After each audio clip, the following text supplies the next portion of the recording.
And, because of all the customization and everything, it sort of feels like it could become kind of like the Amazon of this type of activity, this sort of like everything store for anything swap space. So I was wondering if you thought that would affect the core principle of decentralization that crypto is built on.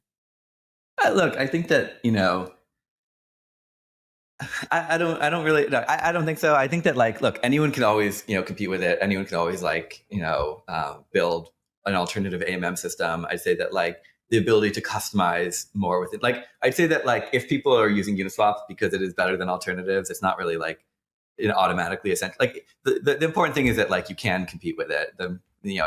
Like, it's definitely, I'd also say that like, there's a difference between like the types of powers. Like, it's still like the cool thing about Uniswap v4 is it's still an immutable smart contract, right? Like even though like it might gain like momentum and traction and network effects, like that doesn't give like me, Hayden Adams, as like the person who created the company that did a lot of the initial development of it. I still don't have the ability to like steal everyone who uses its funds, right? Like I still don't have the ability to like prevent someone from like I don't have the ability to prevent someone from using Uniswap v4. Like someone Thank can build God. a project on top of Uniswap v4, and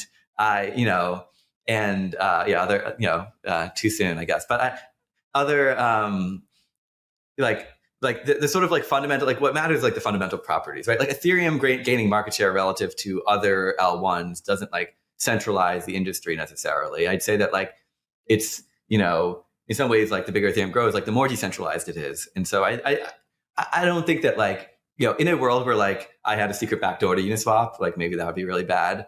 I think that like generally, I mean, not maybe, that would obviously be very bad. And that would be a very centralizing force. But I'd say that like the protocol, in this sort of like decentralized state that it reaches, and the sort of way that the smart contracts are immutable and all of that, I think is like, if it continues to gain in market share and growth, like it doesn't automatically mean greater centralization, because there's no like single person who has, inherent control over the system.